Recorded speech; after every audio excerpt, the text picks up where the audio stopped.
Hello everyone, I hope कि आप सब अच्छे होंगे। मैं भी बहुत अच्छी हूँ। सो आज हम BEGG 171 media and communication skills की यूनिट 4 को डिस्कस करेंगे, राइटिंग फॉर मास मीडिया। इसमें हम 5 टॉपिक कवर करेंगे। सबसे first introduction, second writing for print, third writing for broadcast, fourth writing for television and last writing for the web. सबसे पहले हम इसके इंट्रोडक्शन की बात करते हैं। इसके इंट्रोडक्शन में बताया गया है कि जो हमारे राइटर्स हैं मास मीडिया के लिए, उनको क्या है, बहुत सारी चीज़ों का ध्यान रखने पड़ता है। जैसे सब्जेक्ट्स है, ठीक है, कौन सी न्यूज़ स्टोरी है, उसके फीचर्स, कैसे उसको एडवर्टीज़ करना है, कैसे उसके लिए जो भी है कंटेंट है वो कैसे क्रिएट करना पड़ता है। नेक्स्ट टॉपिक है आपका राइटिंग फॉर प्रिंट। ठीक है, राइटिंग फॉर प्रिंट में हम क्या है, कंटेंट को लिखते हैं। ठीक है, जो भी हमें कंटेंट होता है उसको लिखते हैं हमारी मास मीडिया के लिए, जिसमें कि आपके न्यूज़पेपर्स आते हैं, मैगजीन्स आती हैं, न्यूज़ लेटर्स आते हैं आपके। ठीक है, जैसे कि आप देखते हो न्यूज़पेपर्स में जो भी कंटेंट लिखा होता है उसको भी तो कोई लिखता है, ये तो है नहीं कि वो अपने आप से लिख के आ जाता है। ठीक है, उसमें हम क्या बिल्कुल क्लियर चीज़ें लिखते हैं, जो भी फैक्ट हैं वही लिखते हैं, ताकि जो भी रीडर है उसको ईजिली चीज़ें समझ आ जाएं। नेक्स्ट टॉपिक है आपका द इन्वर्टेड पैरामिड। ठीक है, इन्वर्टेड पैरामिड आपका एक न्यूज़ लेटर स्ट्रक्चर है, जिसमें कि क्या है, हम जो भी इंफॉर्मेशन है, ठीक है, जो भी मोस्ट इम्पॉर्टेंट इन्फॉर्मेशन है वो आर्टिकल की शुरुआत में लिख देते हैं। उसके बाद क्या, उसकी डिटेल्स लिखते हैं, फिर उसका बैकग्राउंड लिखते हैं। ठीक है, बेसिकली इसमें क्या होता है कि जो भी मोस्ट इम्पॉर्टेंट इन्फॉर्मेशन है उस आर्टिकल के बारे में वो सबसे ऊपर लिखते हैं, फिर उसके बारे में जो भी डिटेल्स हैं वो लिखते हैं और फिर उसका बैकग्राउंड लिखते हैं। ठीक है, ये क्या है, बहुत ये फॉर्मेट बहुत ज़्यादा यूज़ होता है हमारे प्रिंट जर्नलिज्म में। ठीक है, और जो भी हम ऑनलाइन न्यूज़ वगैरह देखते हैं उसमें, ताकि जो रीडर है उसको पता चल जाए कि हाँ भाई ये आर्टिकल में क्या इम्पॉर्टेंट चीज़ है। इसकी एडवांटेजेस हैं, क्विक एक्सेस टू की इन्फॉर्मेशन। जो भी हमारे बिजी रीडर्स होते हैं, ठीक है, वो क्या है, फास्टली जो भी हेडिंग है वो पढ़ के समझ जाएं कि भाई क्या इसमें इम्पॉर्टेंट है। ठीक है, ये एडिटर फ्रेंडली होता है। ये क्या है, डिजिटल मीडिया पे ज़्यादा अच्छा काम करता है। ठीक है, कि लोग क्या है कि भाई ऑलरेडी बहुत ज़्यादा बिजी होते हैं, तो उनको सिर्फ इम्पॉर्टेंट चीज़ें पढ़नी होती हैं। इसमें क्या है, जो राइटर और रीडर है वो बहुत ही ईजिली चीज़ों को समझ जाते हैं। नेक्स्ट टॉपिक है आपका द लीड पैराग्राफ। ठीक है, जो आपका लीड पैराग्राफ है वो एक ओपनिंग पैराग्राफ होता है एक न्यूज़ स्टोरी का, जिसमें जो भी मोस्ट इम्पॉर्टेंट न्यूज़ या फिर जो भी वर्थ इट इन्फॉर्मेशन है उसको हम क्या है अच्छी तरह लिखते हैं। ठीक है, मतलब कि इसमें आपकी सबसे इम्पॉर्टेंट न्यू इन्फॉर्मेशन और जो भी वर्थ इट इन्फॉर्मेशन है उस वही आती है सिर्फ। ठीक है, देखो बेसिकली हमारे एक ओपनिंग पैराग्राफ है जिसमें कि मोस्ट इम्पॉर्टेंट और वर्थ इट इन्फॉर्मेशन को हम लिखते हैं, ताकि जो भी रीडर है उसकी अटेंशन आए। ठीक है, और फिर हम उसकी समरी प्रोवाइड करते हैं। इसमें क्या है कि जो लीड आंसर्स होते हैं वो 5 होते हैं और एक होता है हमारा H। ठीक है, तो 5 W होते हैं और 1 H कंटेन होता है, जैसे कि who, what, when, where, why. ठीक है, कि भाई किस बारे में इंफॉर्मेशन है, कब हुई थी, कैसे हुई थी, और हाउ, इसका क्या पर्पस है, ताकि जो भी रीडर है वो अट्रैक्ट हो और हमारी ज़्यादा से ज़्यादा चीज़ों को पढ़े। ठीक है, समराइज ऑलरेडी हमने किया होता है 1 या 2 सेंटेंस में। ठीक है, फिर रीडर की चॉइस है कि वो पढ़ना चाहता है या फिर नहीं पढ़ना चाहता। नेक्स्ट टॉपिक है आपका डेवलपिंग द स्टोरी।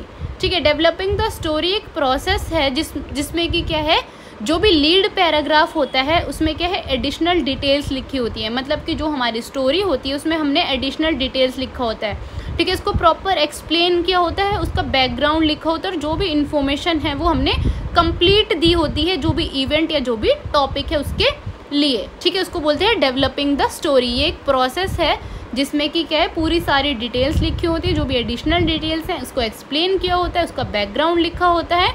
ठीक है, जो भी हमारा इवेंट या जो भी टॉपिक है। देखो क्या टिप्स हैं कि इफेक्टिव स्टोरी डेवलपमेंट। भाई हमेशा ऑब्जेक्टिव रहना है, ये नहीं कि आप कुछ भी लिख रहे हो। जो पैराग्राफ्स हैं उनको शॉर्ट रखना है और फोकस्ड, कि भाई जो रीडर है वो ईजिली पढ़ सके। ठीक है, इंटरेस्टिंग बनाने के लिए पैराग्राफ को हम फर्दर, मोर, हाउएवर, एडिशनली, ठीक है, ये सब चीज़ें यूज़ कर सकते हैं ताकि एक फ़्लो बना रहे। जो भी इन्फॉर्मेशन है वो बिल्कुल करेक्ट लिखनी है, ये नहीं है कि स्टोरी में आप फालतू फालतू की चीज़ें लिख रहे हो। ठीक है, आपको टू द पॉइंट चीज़ें लिखनी है।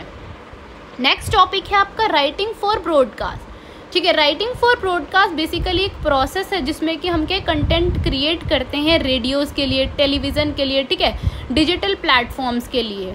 इसमें क्या है कि जो भी आपका कंटेंट होता है वो लाइव भी हो सकता है या फिर रिकॉर्डेड भी हो सकता है, जो हमारे रिपोर्टर्स हैं, ठीक है, उनके द्वारा, एंकर्स के द्वारा, ठीक है। बेसिकली क्या होता है कि जो भी कंटेंट है वो क्या है हमारा, जैसे आपका रेडियो है, टेलीविज़न है, इस कंटेंट को क्रिएट करने के लिए जो भी प्रोसेस होता है उसको ब्रॉडकास्टिंग कहते हैं, राइटिंग फॉर ब्रॉडकास्टिंग, ठीक है। इसमें जो है वो ऑलरेडी रिकॉर्डेड भी चीज़ें हो सकती हैं और लाइव भी हो सकती हैं, ठीक है। इसमें जो हमारा वो है रीडर है वो सिर्फ सुन के ही चीज़ें समझ सकता है, ठीक है। इसमें कोई भी रिटन चीज़ें नहीं लिखी होती। टाइप्स ऑफ ब्रॉडकास्टिंग राइटर है, जैसे आपकी न्यूज़ स्क्रिप्ट्स होती हैं, ठीक है, जो कि स्पेशली डिज़ाइन करी होती है न्यूज़ रीडर्स के लिए, एंकर्स के लिए। फीचर स्क्रिप्ट्स होती हैं जिसमें बहुत ज़्यादा डिटेल डिस्क्रिप्टिव चीज़ें लिखी होती हैं। कॉमर्शियल स्क्रिप्ट्स होती हैं जो कि हमारे प्रोडक्ट को प्रमोट करने के लिए होती है, जैसे आपने देखा होगा एडवर्टीजमेंट होते हैं जो बोर्ड्स वगैरह लगे होते हैं, ठीक है। टॉक शो स्क्रिप्ट्स होती है जो कि जो भी हमारा गेस्ट आने वाला है उसको इंट्रोड्यूस करने के लिए, ठीक है। प्रोमोज एंड अनाउंसमेंट्स हैं, ये शॉर्ट मैसेज होते हैं, कोई भी प्रोग्राम आने वाला है, कोई भी इवेंट, जैसे कि आप देखते हो फॉर एग्जांपल अभी बिग बॉस आने वाला है तो उसको छोटे छोटे ऐड दिखाते हैं।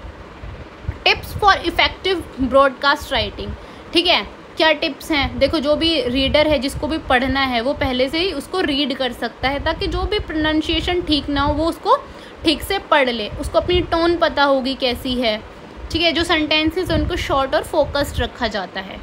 नेक्स्ट टॉपिक है आपका राइटिंग फॉर टेलीविज़न, ठीक है। राइटिंग फॉर टेलीविज़न में आपकी स्क्रिप्ट्स आती हैं, जो भी कंटेंट है वो डिज़ाइन किया जाता है ताकि जो हमारे व्यूअर्स हैं वो विजिबली और ऑडिबली हम उसको प्रेजेंट कर सके, जिसमें आपकी न्यूज़ स्क्रिप्ट्स आती हैं, डॉक्यूमेंट्रीज आती हैं, एडवर्टीजमेंट्स आते हैं, टीवी शो आते हैं, ठीक है। इसमें क्या है जो स्टोरी है वो बोल के भी बताई जाती है और दिखा के भी बताई जाती है, जिसमें आपकी इमेजेस, साउंड, वर्ड्स, हर चीज़ का क्या है प्रॉपर ध्यान रखना पड़ता है।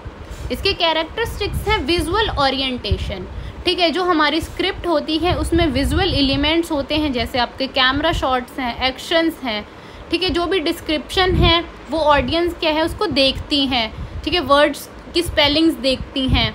हम इसमें क्या है ज़्यादातर कोशिश करते हैं कि सिंपल लैंग्वेज का यूज़ करें, शॉर्ट और क्लियर सेंटेंसेस हों ताकि लोगों को ईजिली समझ आ जाए। इसमें एक टाइम लिमिट होती है, ठीक है, जो क्या है टाइम लिमिट होती है, उसी के अंदर हमें वो एडवर्टीजमेंट या जो भी है वो दिखाना पड़ता है। Use of sound and music, इसमें हमें साउंड इफ़ेक्ट का ध्यान रखना पड़ता है, ठीक है, म्यूज़िक का ध्यान रखना पड़ता है।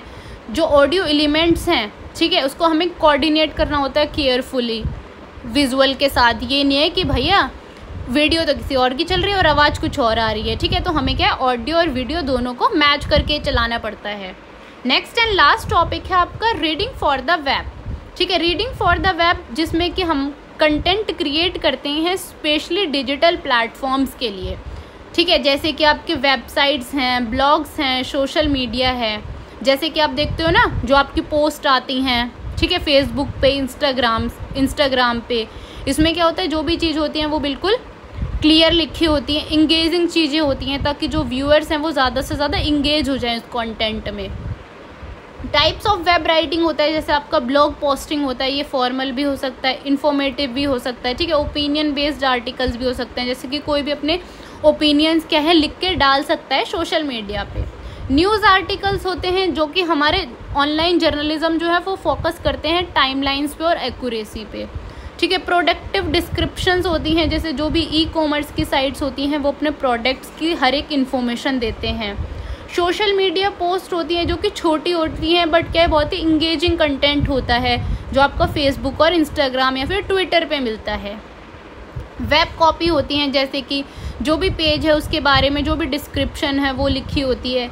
ईमेल न्यूज़ राइटिंग होते हैं, जैसे कोई भी आपने प्रोडक्ट मंगाया है, जैसे फॉर एग्जांपल अमेज़ॉन से आपने कोई भी हेयर कॉम मंगाई है तो वो कब आएगी, आउट ऑफ सर्विस हुई, आउट ऑफ डिलीवरी हुई या नहीं हुई, ठीक है, कब तक एक्सेप्टेड डेट है, या आपको क्या है टाइम टू टाइम ईमेल आते रहते हैं ताकि आपको अपना प्रोडक्ट पता हो कि भाई कहाँ पहुँचा है, कब आएगा, कब किस टाइम तक आएगा, ठीक है। आपको व्हाट्सएप पे भी मैसेजेस आते हैं, ईमेल के इनबॉक्स में भी आपको मैसेजेस आते हैं, ठीक है। आई होप कि आपको ये यूनिट समझ आई होगी। अगर आपको फिर भी कोई डाउट है, ठीक है, कोई टॉपिक आपको समझ नहीं आ रहा है, तो आप मेरे से कमेंट करके पूछ सकते हो, मैं आपको एक्सप्लेन कर दूँगी। अगर आपको इस बुक के नोट्स चाहिए तो मैं अपना क्वारी ग्रुप का लिंक डिस्क्रिप्शन में दे दूँगी, आप मेरा ग्रुप ज्वाइन कर सकते हैं, मेरे को DM कर सकते हैं, मैं आपको प्रोवाइड कर दूँगी। And thank you for watching.